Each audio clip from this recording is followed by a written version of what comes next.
Hi there, I'm Joryn Jenkins. One of the practices of open palm law is appellate practice.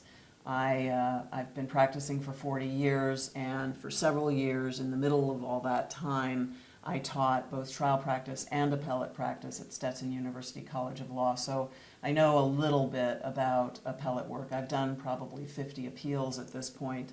And clients often ask me, should I appeal? I'm not happy with what the judge did, and I'd like to talk to you about appealing. So there are some important points that we all need to understand about appellate courts and appellate practice when we're trying to make the decision to appeal or not to appeal. That's the question.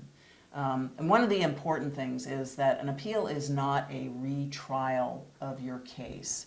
Trial judges get to judge credibility, and appellate courts cannot judge credibility. One reason for that is there's a lot of nuance that goes into the spoken word that is not apparent on a piece of paper. So body language, tone, facial expression, all of that is part of what a trial judge gets the benefit of when he's watching the witnesses. And so he judges credibility not just on the words he's hearing.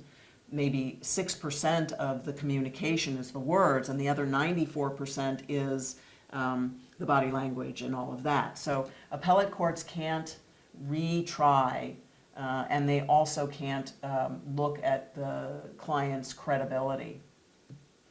One thing that appellate courts do, well, there are two things that appellate courts do. They look at the trial court's procedures to make sure that there wasn't an error there.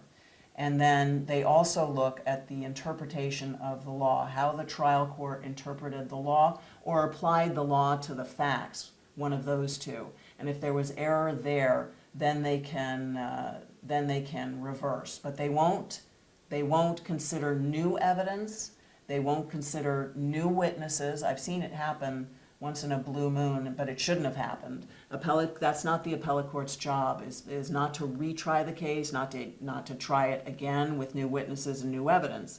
What they do is they examine the record that you created when you were in court the first time, and from that examination they determine if there was error, and they may, at that point, if there was, reverse or remand with instructions. There are several different things that an appellate court can do besides just simply reversing. So talk to your lawyer if you're concerned about whether an appeal is the right answer for you.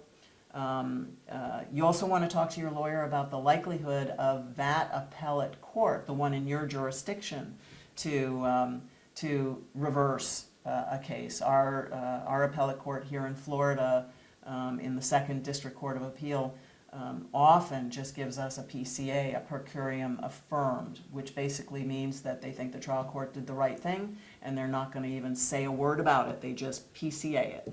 So talk to your lawyer, and talk to the lawyer also about costs. That's also an important decision when you're making. You've already spent $50,000 going to trial. Now you're going to spend another $20,000 for an appeal. That can be an expensive proposition, especially when you only have a 1 in 10 chance of winning the appeal.